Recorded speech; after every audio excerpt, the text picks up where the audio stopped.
We're joined now by a member of the House Intelligence Committee, Democrat André Carson from the great state of Indiana. Thanks very much for joining us so late in the evening. Thank you.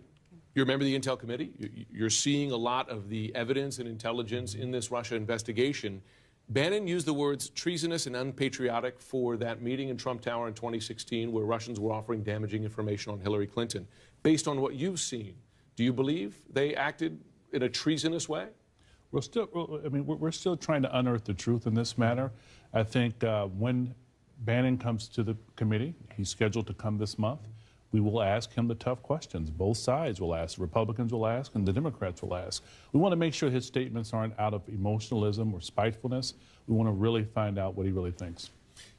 So Bannon's coming later this month. Yeah. What questions do you plan to press him on? For instance, one, in his public comments in this interview, he talked about money laundering. Sure. The possibility of money laundering. Have you seen evidence of money laundering by the Trump organization? I won't comment at this time, but I think it's an important point to note. I think it's something that we're going to press him on. I think it's something that we're going to press other witnesses on, as we've done in the past.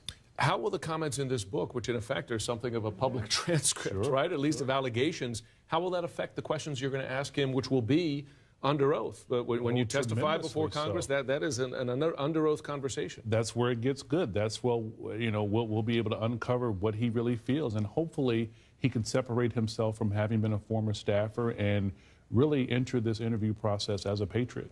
Bannon makes the point that Don Jr. and Jared Kushner, and granted in his view, this is, Pamela and I were talking about this earlier, he's not, he has experience, but he's not a lawyer, right? Sure. Lawyer and it's not clear, he's not clear that he has evidence of this, but he says that Don Jr. and Jared Kushner are targets of Mueller's investigation, or at least likely targets. Do you believe that to be true?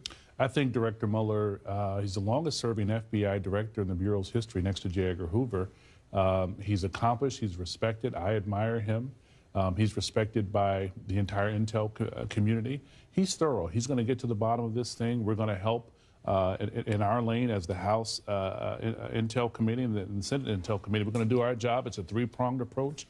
We're going to give the taxpayer dollars what they're worth. Let me ask you something that happened today. The Deputy Attorney General, Rod Rosenstein, met with Speaker of the House, Paul Ryan, about the House Intelligence Committee's Russia probe. What can you tell us about that meeting, why that happened? That's not something that happens every day.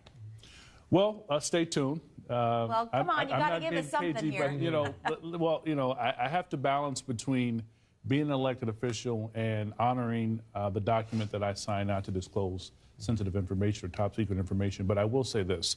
I think now more than ever, the American people are concerned about not only their taxpayer dollars, but our national security. And those of us who serve on the committee serve honorably.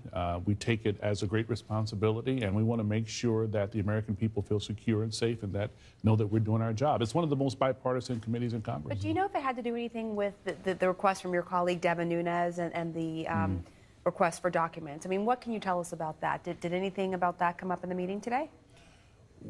I can't speak to it. Devin Nunes has released a statement saying that he is satisfied with what he was told by the Justice Department, and he, of course, made demands for documents. It sounds like he's getting what he wants. Yeah, my hope is, I know Devin. I've worked with Devin for almost a decade now. We've traveled together. My hope is that Devin and my other colleagues on the committee will honor the request made by Ranking Member Schiff and the other Democrats like myself, and work in a bipartisan fashion to get to the bottom of this. We should take politics out of this. We should take partisanship out of this investigatory process and really work together. And Republicans should not issue roadblocks every time we make a request. It's been happening. And you feel like that's happening, that roadblocks? And do you feel like they're trying to end the investigation?